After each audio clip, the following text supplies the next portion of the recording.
This channel couldn't exist without the support of our incredible patrons.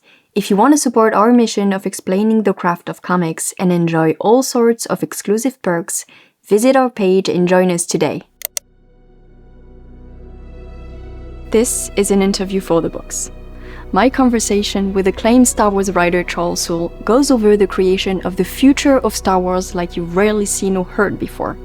He walks me through the entire development of his novel Light of the Jedi in the context of the very, very exciting High Republic event, and it is fascinating. So sit back and enjoy.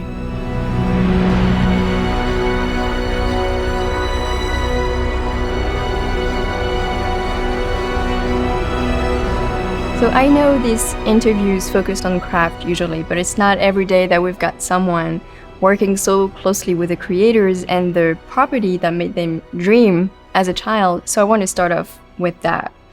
Sure. What is it about Star Wars that moves you so much and made you want to dedicate, if not all, most of your work? Star Wars, and I think this is true of many people who are Star Wars fans, Star Wars is something that was a big part of my entire family from when I was very young. So when the first set of movies came out, episode 4, 5, 6, Empire Strikes Back, those movies, I was very young, and my father, my mother, like we went to those movies as a family.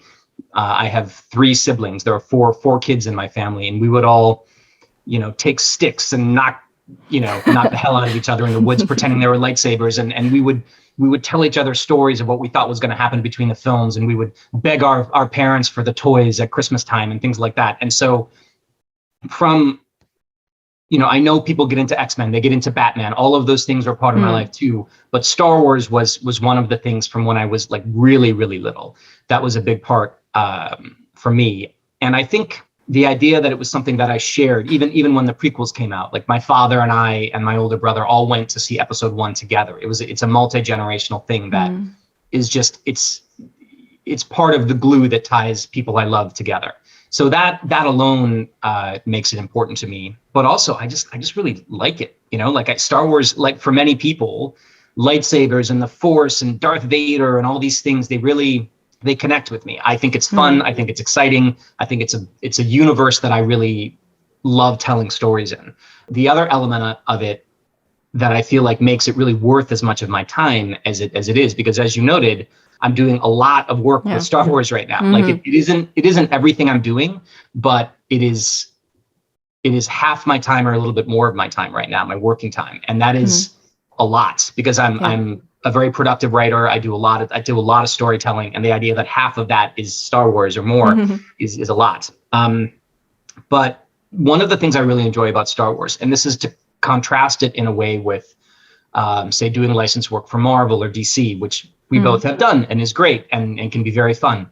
But the thing about Star Wars that differentiates it is that Star Wars is designed to be one consistent history as best as they can make it. Yeah. So, for example, if I tell the story of Darth Vader getting his first lightsaber, which I did, or Darth Vader building his castle. I've read it. Yeah, I have. It was a great story. I liked it a lot. Thank you. That's the only time that story is going to be told, right? And it's not going to be revised or changed or altered. That point is fixed. I have contributed that part to the history of Star Wars.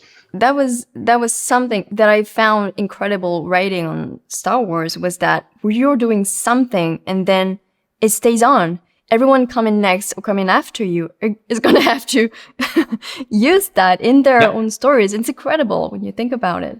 It is. And when you see like the Obi-Wan Kenobi trailer, and there are elements of the Obi-Wan Kenobi trailer that was just for the TV show that's coming, that incorporate elements of the story that I told with Giuseppe Camuncoli on our Darth Vader run. And just to see the way that Lucasfilm weaves all of those elements together and really tries to make it one thing makes it feel very different than, say, Spider-Man or Batman, both of which I love.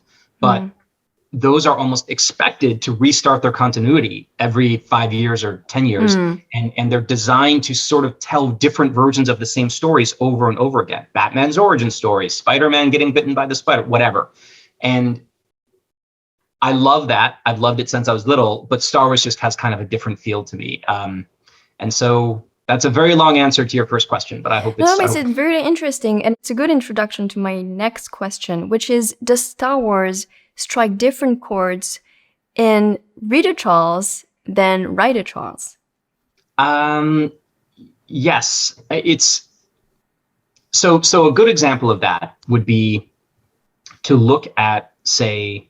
I mean, I know we're going to start talking about High Republic soon enough, but for High Republic, I've been doing a lot of reading because the High Republic is a story initiative that started a few years. We started building it 3 years ago. It started coming out about a little over a year ago, and there are 5 writers who were hired by Lucasfilm to build out a new era of Star Wars, which has been telling stories, like I said, for a little over a year.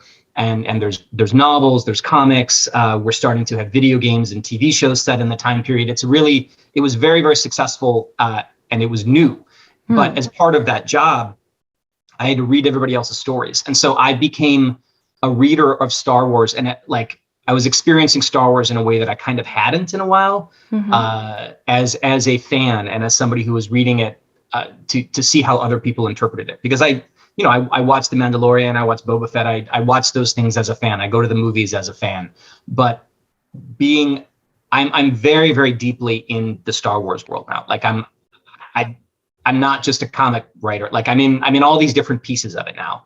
And so I did think that I would be disconnected from experiencing it as a fan. Like when you're that deep into it, you maybe can't see it. You don't get that same feeling in your heart anymore. But I'm happy to say that I do still get the same feeling in my heart when I see something, Luke Skywalker running around trying to teach baby Grogu or whatever the thing might be. It is still emotional for me in a way that I'm very happy about. I think it's very interesting that you can still enjoy Star Wars as a fan. It's like when I'm reading comic now, it's really hard for me to get lost in the story because all I can see is the storytelling. And it's true for a lot of creators that I know, either working in movies or writing, all that.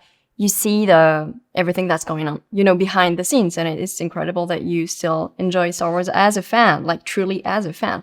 So since you introduced the High Republic, so basically you started working on this in 2018. You went up to the Skywalker Ranch to start calling about what was then called Project Luminous. I cannot imagine how incredibly thrilling that must have been. How intimidated were you going up there, if at all?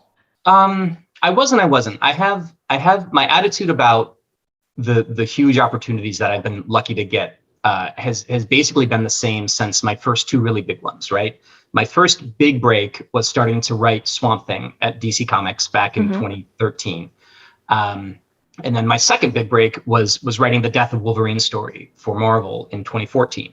And I thought with both of those, Swamp Thing was very intimidating because I was taking over from Scott Snyder, Alan Moore, Len Wein. Yeah, huge history of big writers. Huge writers. And so the idea that I was going to somehow try to follow them up, I was like, well, the worst that can happen is that I do what people expect and I don't do as good a job, right? But maybe I will do something good that at least I'll be proud of. And the same thing was with Death of Wolverine, where I was working with an artist hero of mine, Steve McNiven, who's since become a very close friend. We've worked together a lot. So my feeling was if I can get that project right, my career will last. It'll be what I've always hoped it would be. I would be on these projects that were bigger and I would be able to go for a long time.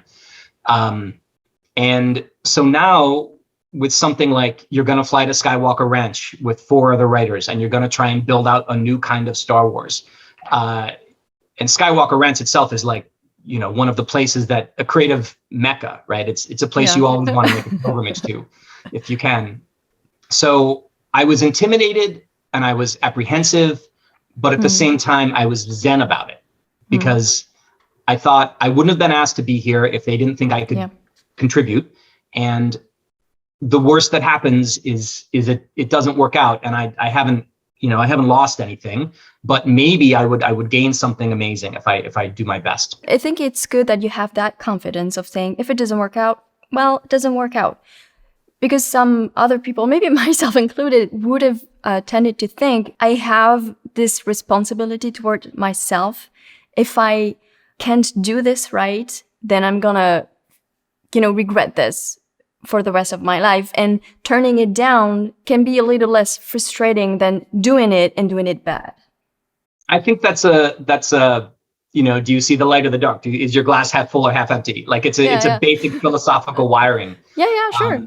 You know, and for me, I don't like turning away from opportunities. I think life doesn't give you them. You know, so Skywalker Ranch is a good example. And I didn't maybe see it day to day, but when I look back on it, I was invited to go there because I had been working incredibly hard for many years to have my name be even considered to be in the mix for that. And so why work so hard if it's not to bring new things to your creative life and to put yourself in places that you weren't before? So do you think you'd have reacted differently if it had been offered to younger you? I think that's a great question, right? And I think part of it is like I look back at my life, and I'm not, you know, I'm not super old, but I'm not as young as I used to be, and I look at what I was actually capable of and what this job demanded of me, and I think a lot of times you get opportunities. I have a metaphor I like to use a lot when I'm talking about like networking or just building your creative career, and the basic idea is that opportunities, generally speaking, come to you at the rung on the ladder you actually are, or just one below, or just one above. And it's rare that things like leap you 20 rungs up the ladder and it's some like crazy thing. And when they do happen, I think they tend to start toward the beginning of your career, like I mentioned with Death of Wolverine and so on. So my feeling is that if I had been asked to go to Skywalker Ranch when I was like 25 to do this, I probably would have said, okay, I'm gonna do my best. I'm gonna, you know, whatever. But I think I would have failed, you know, because succeeding at this project didn't just require knowing Star Wars, and it didn't just require being a good writer. It also required understanding how to work a room, for lack of a better way of putting it, right? How to pitch ideas to a group of high-level creative people, and many intangibles. How to be dedicated to know that if you take a project, you will get it done on time and it will be at a professional level.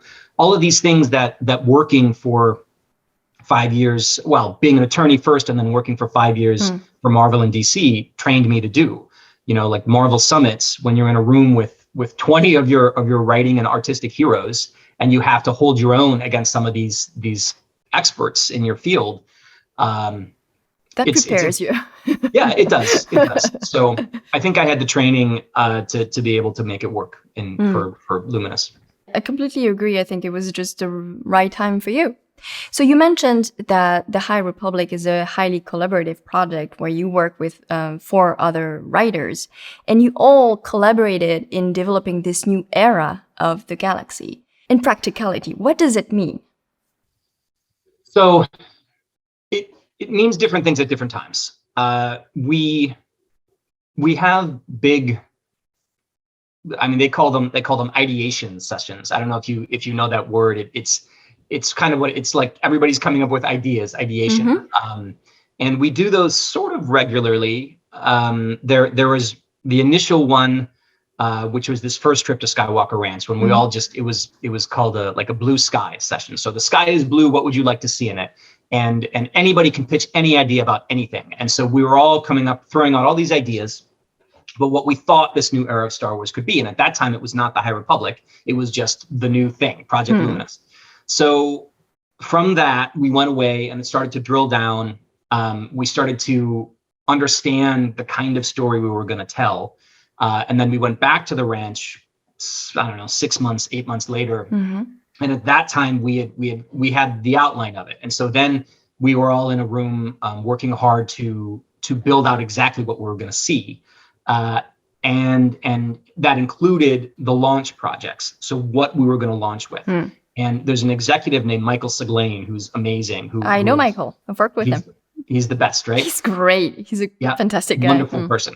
And he oversaw the High Republic from the beginning. The idea of doing a big interconnected thing like this was his. And that sounds like him. Yeah, exactly. He knows what he's doing. So we all were he knew the kind of projects he wanted to have: an adult novel, a young adult novel, a comic, etc. And so we all, the 5 of us, each sort of were assigned one of those. Mine was the launch novel, Light of the Jedi, which was very intimidating. And so then we all kind of went away and we outlined those projects and we came back to each other, and we have a Slack channel that we all talk on all the time, basically every day, the five of us. And then we would have either weekly or bi-weekly Zoom calls with the five of us and Mike, where we would talk about whatever was happening. And this was on the marketing side. This was on the publishing side. This was on the creative side. It was all aspects of the project and how we could make it be as big as possible and how we wanted it to feel and so on. So I've never done anything like it, where we had both a lot of creative freedom, but we also had the tools of probably the most powerful pop culture franchise in the world, which is Star Wars. So they gave us like lightsabers and Jedi Knights and these things, but they also said, tell a story that means something to you and make it as cool as you want, within reason. Like there were definitely ideas we pitched that were shot down, but by and large, we kind of got to do what we wanted to do. So I have one last bit to answer the question you actually asked, which is that day to day, we all have our own stories and our own projects. But in the back of our heads, we also know the overarching story we're telling. We also have a pretty good idea of the stories the other people are telling. And we all are very accessible to each other. So we can text each other, we can call each other. And if we have questions about interconnectedness, we just discuss them. And so I guess we come together sometimes, we come apart, write our things, come back together, like that. You've worked on events for mainstream comics before, have you? How different is it? I think it's very different. I think one of the things that here's how I would differentiate it. Okay, with a big connected comics event, not always, but generally speaking, everybody kind of comes together at the beginning, at a summit or something like that, and puts everything together. But from then on, because of the demands of monthly comics, it comes apart and it never really comes back together that way again. So people are just sort of doing their thing, and it's rare that it's everything's kind of moving together with moments designed to feel really good for readers. They might happen organically, but it's not specifically composed. And so I think a Marvel event or a DC event, almost always in my experience, is something like, okay, we're going to make a record album, and then we're going to make a bunch of side projects that are connected to that record album. And all of them are going to feel like, rock and roll, or they're going to be country western or jazz, right? So they're going to feel like this, but everybody's going to do their own version of that. Whereas the High Republic is more like, this is a symphony where different instruments are going to take the lead at different points, but it's all designed to work together as one gigantic orchestral piece. Like true teamwork, as you think about teamwork. So even when I worked on Star Wars and wrote for Star Wars, the scope of our stories were obviously not as big as yours, and we only basically ever dealt with the story group for like continuity issues or stuff like that. And as a creator myself, I mostly try to stick to my own stuff because I like to have total control over everything that I do. Do you still have that strong feeling of ownership working on Star Wars as you would have had maybe working on your comic Letter 44? I have a sort of unique position within Star Wars to a degree, okay? And I'm not saying I can do whatever I want, but I am fortunate in that I have earned some trust, I guess, from Story Group and from it's a combination of sort of pitching ideas that in the long term end up working. And so an example of that is say bringing Lady Kira back from the Solo movie and putting her into the War of the Bounty Hunter story I just told for them. On paper, that's like, wow, that's a big deal. Should we actually let this happen? But because I've been working with them for a long time, they're like, well, okay, we'll hear you out. We'll see what you want to do, and maybe it'll work. And so now it has worked and it's been good. So that's half of it. And the other half is that I also have a really good idea at this point, after working with them for so long, of where the no-go zones are, of the ideas that will work and the ideas that won't.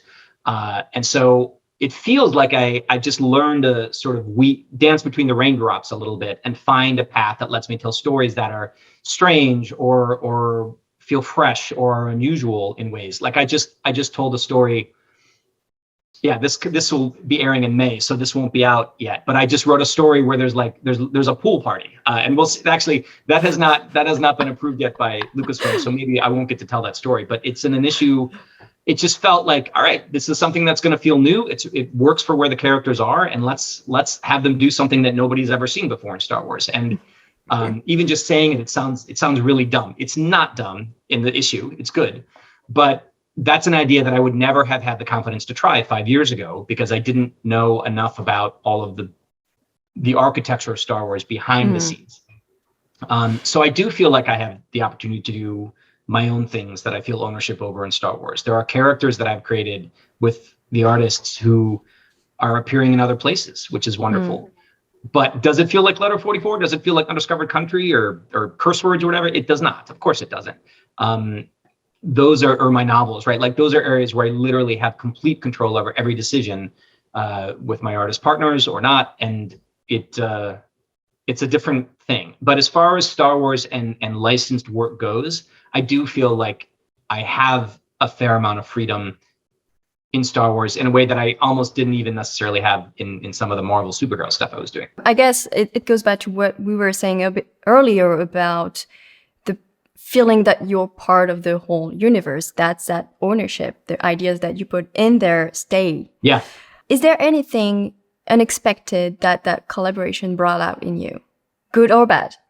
Yeah. Well, one thing that has been very interesting about the High Republic group. First of all, we've all become very, very close. And because we talk, for 3 years now, we've talked almost every day. And sometimes we go off on trips together. We go to Skywalker Ranch. We just were in Florida last month for a big summit at Disney World. So we've been like, we've had beers at Disney World, like those kind of things, they bring you together. And so we all are very close, even though it does feel kind of like a family, because there are moments when, there's tension and there's different personalities rubbing up against each other. And that, I think, brings out the best in the stories, because it pushes us to new places, because, the perspectives of Daniel, Justina, Cavan, and Claudia are not the same as mine. And that's partly why there's 5 of us, because we're supposed to bring different ideas and different points of view. But that means that I will be challenged on ideas, or I will challenge Daniel or Cav or whoever, and be like, well, I don't know, what if you did it this way? And so I think I don't know, I enjoy the collaboration very much. It definitely, it's not the same as if it was all just my ideas and they're all going on the page. It is really all 5 of us in every story. But I think that's a good thing. And, and I think learning that is probably something that I don't know what the other ones would say, but I think for me, being part of a group that was like that, where we had significant, we worked through story issues that would come up, and like we all had opinions and we talked through them, and the best idea kind of came out in a very democratic and beautiful way. It was really was important, because when you're writing, I'm looking at my Daredevil books here on my bookshelf. Like when you're writing Daredevil, you're the Daredevil writer, and you kind of, yes, you talk to the editor and so on, and you talk to the artist, but you're not really, you're the Daredevil writer. You're getting to make those decisions. Whereas with High Republic, it was really like we would hand our characters back and forth to each other. So like there's a character that I created named Avar Kriss, who's in Light of the Jedi. And she kind of went from the novels over to the comic books that Kevin Scott was writing. And he has told much more of her story than I did. And so you have to be able to let go at the same time as steering your character through the river of this multi-year thing. It's like going to be a 5-year thing when it's all done, give or take. So, it's I'm talking a lot about it because it's a very rich experience for me. The experience of making this huge thing that's been this successful, not just by myself, but with these other writers that I've gone so close with.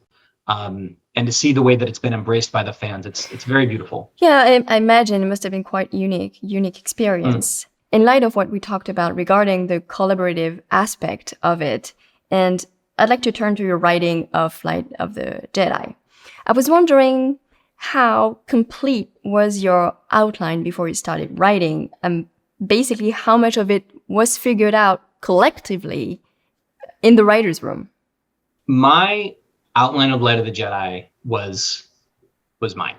It was a story that I knew exactly what I was going to do, and the story beats that I wanted to do. There was a one of the elements of this process before everybody went off to write their own thing was to create what we call an architecture document. And the architecture document was a big, broad, high level, 20,000 feet up.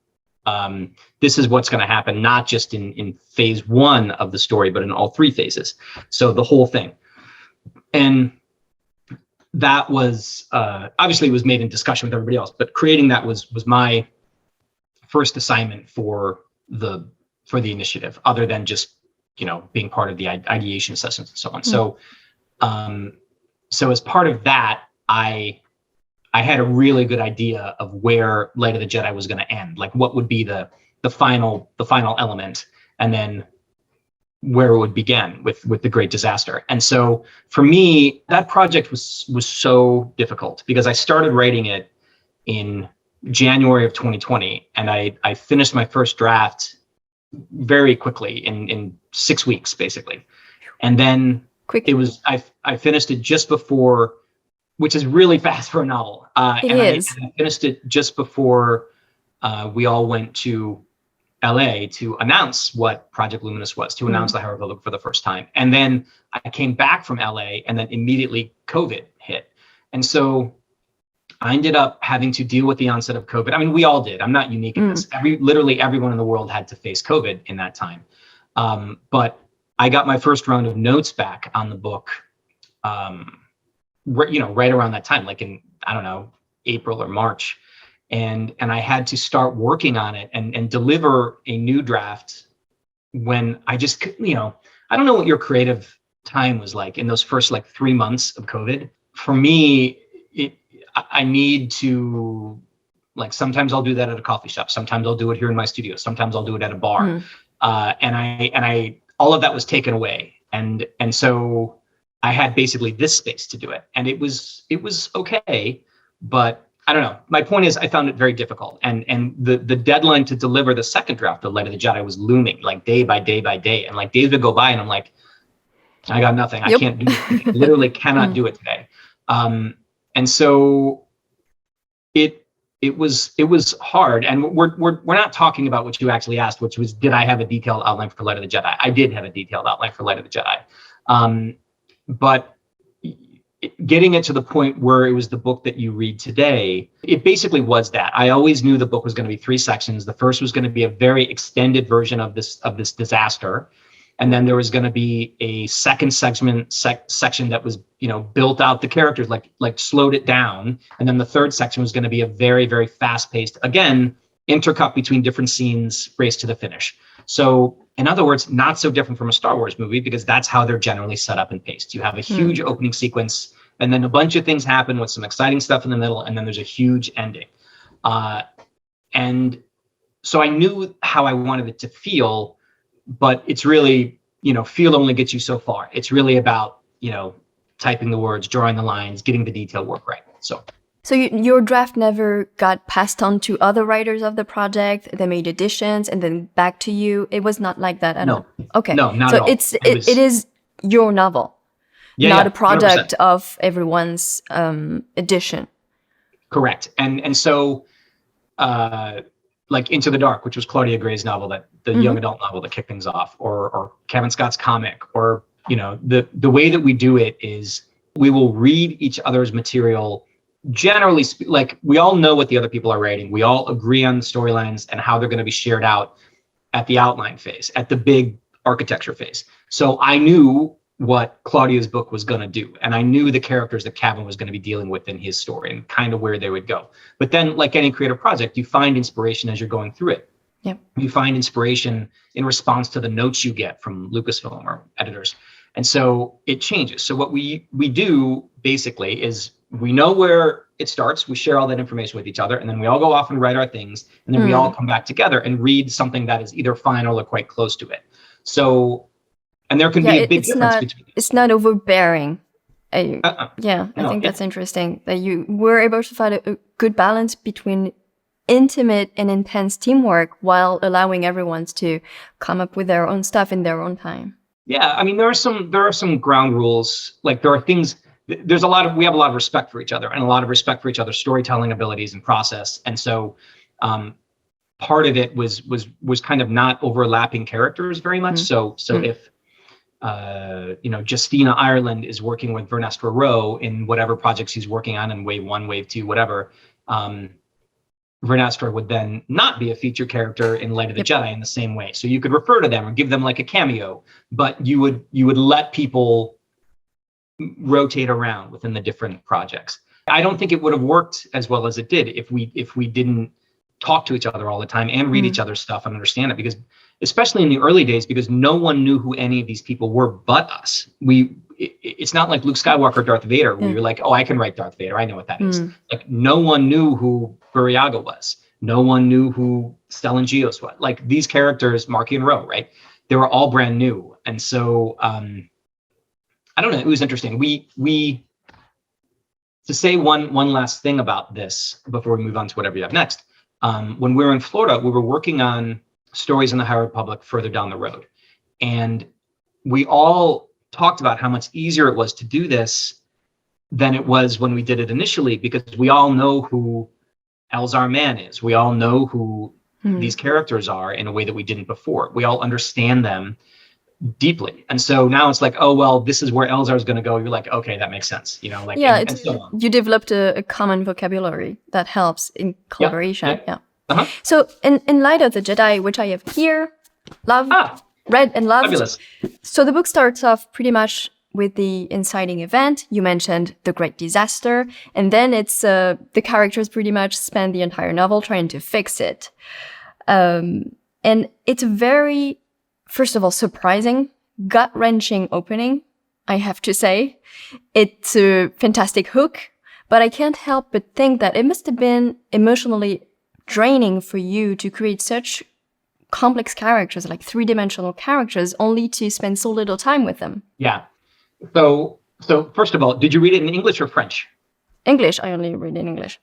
Interesting. I'll read in French for like Japanese books, because obviously I cannot speak Japanese, but I always favor the original language. It's always better. Yeah, well, that's impressive. Although that's what I would do too. Actually, now that I think about it, like the only language I could read in is French. I speak Chinese too, but not well enough to read it. And but I think I would do the same thing, because you just lose things. Like the choice of a word. There's a filter between you and the author's intent when you're reading a translation. Definitely. I've worked in voiceover a long time ago, and I spoke English back then too, and so I was able to see this is not the same. This is not hitting the same notes, especially since French is very different than English. Just the way that we speak, the type of language that we use. There's not real like faithful translation that could exist. Yeah. But yeah, sorry. Go back to. I think arguably that's true. That's true with any language, not just French and English, but like I didn't grow up speaking French alongside English. I started learning it in high school. And so I know that I will never speak it the way you speak it or experience it the way you speak it, because there's a whole, it's your whole life that you bring to everything you read and everything that when you read a newspaper story and you see that they chose this idiom for, something, or they chose this word to mean something to you in a way that for me, it'd be like, oh, I recognize that vocabulary word because I learned it once. So anyway. So going back to those characters, was ever a moment when you felt like, I love these characters so much, let me try and change my outline so that I can keep them I didn't. around longer? I knew what I was doing. So what you're talking about is, and this is a bit of a spoiler, but the book's been out for a year. Yes, I guess we can allow some spoiler. So in the beginning of the book, the whole first third of the book is a gigantic disaster sequence. Like it's like a whole disaster movie in 100 pages, and it doesn't stop. There's like a countdown clock. It's designed to be unrelenting. You start reading, it grabs you, and it just does not let you go for 100 pages. And also I knew would be the first introduction to the entire High Republic era. Like this was the thing that from back January of 2021 through going forward for however long the High Republic is something that people read, this is where people will start almost universally. And so it needed to be something where they're like, whoa, this is first, it needed to be like, whoa, this is awesome. And then it also needed to be like, whoa, this is different, right? This is not what we've seen before. This is a new time. This feels different. And then it also needed to be Star Wars, like very, very Star Wars at the same time. And so I thought, what would do that? And one of the things I thought would do that would be to give people the stakes of this immediately in a very, it's almost like you start Star Wars: A New Hope with the destruction of Alderaan, like the Death Star fires and destroys a planet, but it doesn't feel the same way because you don't care about any people on that planet yet. You haven't met them. So what I thought was, okay, if I want people to care about what's happening and I don't have a lot of time to do it, I have to give them characters they will relate to and love immediately. A sacrifice is what it is. Yeah, it is. You have characters in chapter 1, in chapter 2, and chapter 3 who understand how bad things are going to get. And they're not Jedi, right? They're basically regular people. They're people like the people who are reading the book, which was very key to me. All right. It translates that. We really get that feeling. Yeah. Yeah. And so you're like, oh, this is a person. The first chapter is a starship captain who is, taking care of that. She's like a space bus driver, basically. She's not, Poe Dameron, right? She's just doing her job. She's taking people from here to there in the galaxy, and something bad happens. So she's like, oh my God, these people, these thousands of people on this ship are my responsibility and my responsibility alone. And I'm going to try to save them. And she tries, and it builds up to this moment where you're like, okay, thank God she did it. And then she doesn't do it, and the ship rips apart, and she dies, and everybody on the ship dies, as far as you know. And every reader dies a little with her because it's like, oh my, I was not expecting that. No. And then very in chapter surprising. 2, I do it again. I do it again with again, another like couple. Hammering. Right? And then in chapter 3, it starts to go a little bit bigger, and you see where the impact of this disaster is on a beautiful pastoral agricultural planet. And they're like, they don't have enough ships to get, because it's been a very peaceful galaxy. So nobody has enough ships to evacuate the planet. They don't know what's happening, and everything's happening really, really fast. And you're just like, oh my God, this story will kill ordinary people like nothing. People that are real, people are dying here. And there's no hope, and everything's falling apart. And then at the end of the chapter, you have this moment that I hear about all the time from readers. And it's basically the Jedi, like the prime minister of that planet is like, I don't know what the hell we're going to do. And then there's a call on the radio saying, don't worry, the Jedi are here. We will help. And like, I'm getting a little emotional about it. And it was my own stupid story, but it was designed to just pull you down, and then give you what this era promises, which is the Jedi being what we all wanted them to be. Not that the stories of the hope, Jedi, the saviors, just people who only care about doing good and have the ability to do good and do it. And so there's a reason the book is called Light of the Jedi, right? It's what is it? La Lumière des Jedi, something like that in French. And so that word, the light, okay, that is what people are supposed to be feeling and seeing. And through the whole book, you're supposed to see that way and feel it. Oh, I figured that the title was partly that and partly in reference to the beacon. Yes, right. Okay. At the end, it's at the end, a huge new space station is brought into the galaxy that's supposed to be a beacon of hope for the Outer Rim in particular, because this is a time when the Republic is really trying to protect everybody in its borders and so on. And there's a moment where all the Jedi who helped to build it and are going to be stationed there in part, they all come there and they all raise their lightsabers and salute at exactly the right moment when it's opened, basically when it starts. And so, and they do this in this big glass-topped atrium on the space station. So from outside the space station in the darkness, you see this light blowing up from the space station. So, it's moments like that. You're a visual artist. So you think, how can I present these moments visually? And as a novelist, I was thinking, what will be the moments that will be so indelible for readers that they will be able to read them and then immediately see them. And that was one of the big ones, was the lightsaber salute at the end of Light of the Jedi. Since we're talking about structure, The very structure of your book is very engaging and I think adds to the page-turner nature of your story. Do you see an influence of comics there? Yes, for sure. This Light of the Jedi was my third novel. When we hang up today, I will go back to finishing my fourth. But congratulations!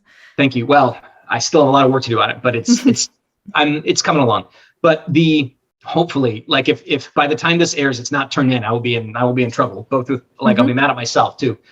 But one of the things that I've done in all three novels that I think comes directly from comics is the way I think of each chapter as an opportunity to make sure the reader keeps going.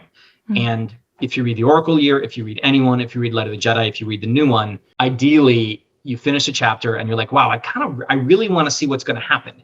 And comics are the same because it's very important. You end a comic with that last page cliffhanger every time. What's going to happen next? Come back next month. And the good thing about a novel is you don't have to come back next month. You just turn the page, just keep going.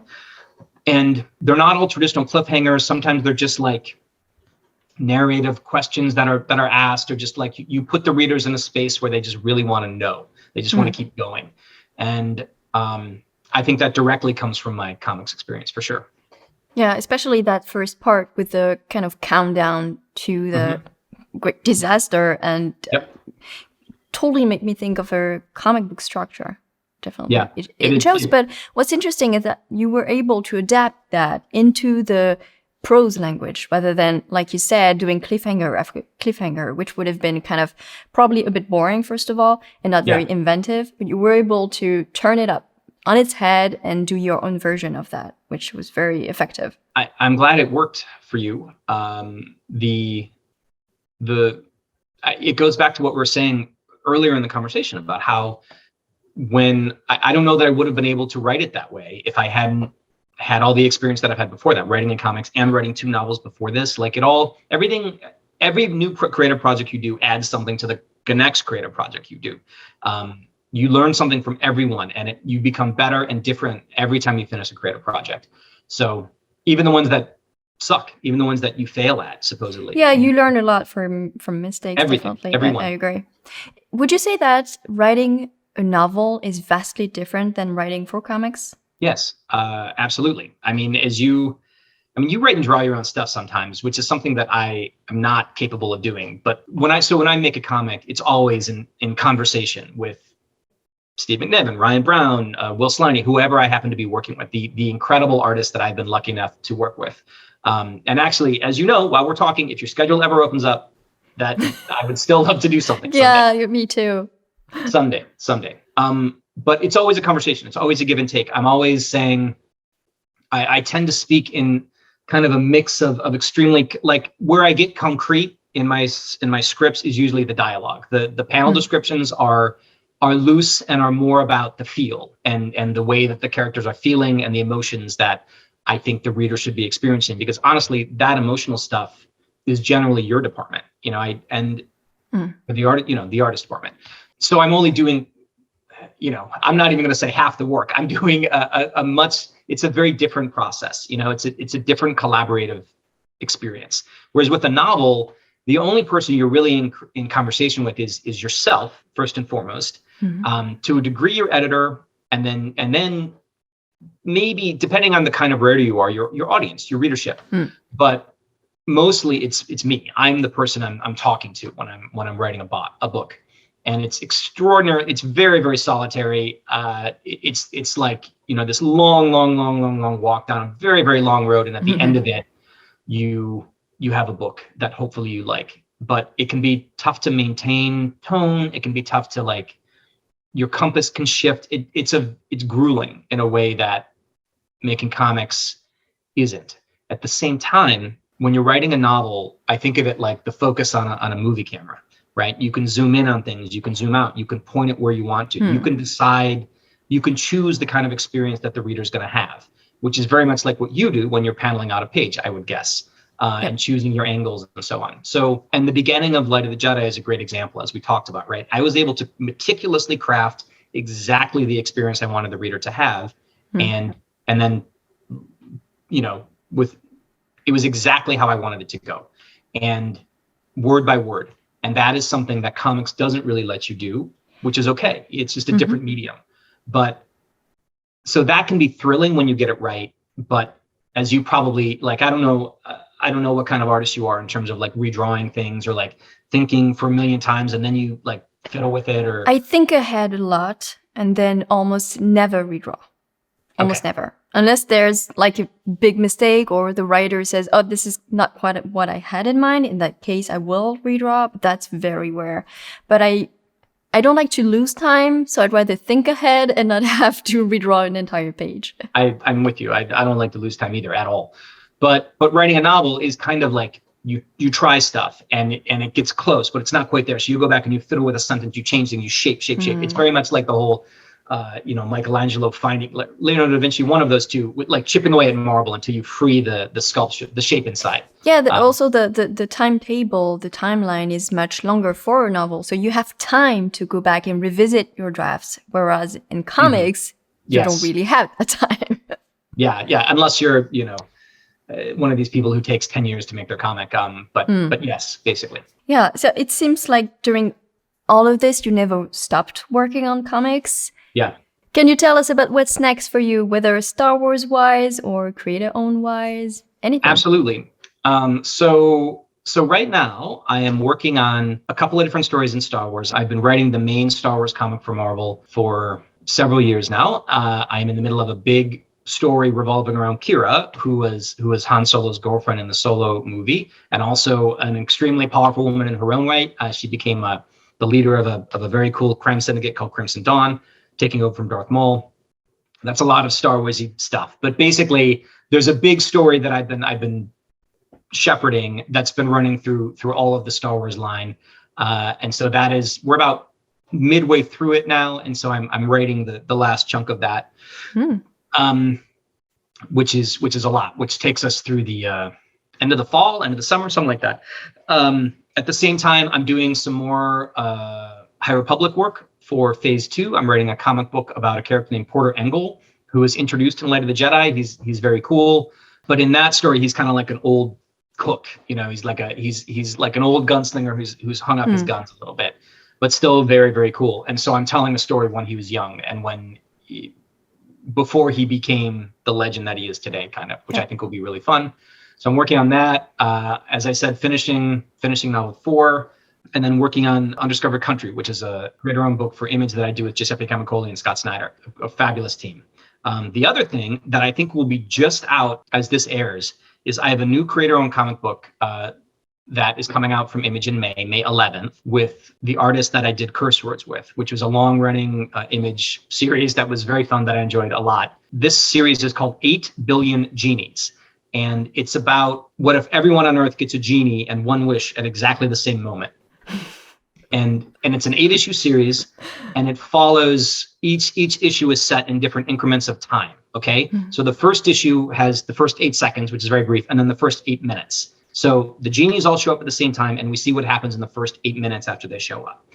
And so you can imagine a bunch of idiots and children and crazy wishes happen right away. Impulsive things. And then we have for issue 2, it's the first 8 hours. And so that's as some of the fallout from those crazy wishes happens and different things. And then it's the first 8 days, the first 8 weeks, the first 8 months, and so on, all the way to the first 8 centuries. And we see this wish world basically through a bar, where in the first 8 seconds, the owner of that bar makes a wish that no wishes made outside the bar can affect the bar or anything inside it. And so what that means is that the bar and the 8 people inside it become like a refuge, a safe haven, where all of the things outside can be observed. Which sounds to me pretty much like the thing the writer does nowadays, is like ditching the cell phones. Yeah, right. So that you don't have that messing up with your story. Yeah, because I wanted to figure out a way that Ryan and I could tell the story that would actually work, right? Because you need a place for people to see what's going on and observe it and be shielded a little bit from the craziness. But the thing about Ryan as an artist is that I think he is comics' best kind of surreal humorist. Like, he will draw whatever he wants, and it's so smart and clever, but also totally bizarre and funny. Like, it's so it's just funny on a deep level. And so we have this thing, we have this very, very, very high concept of everyone on Earth gets a wish at exactly the same moment. And how do people use it? Like in a world that's changing, where everyone has a wish, wishing to be rich is like, that's useless, right? Wishing to be famous is That's useless. old world.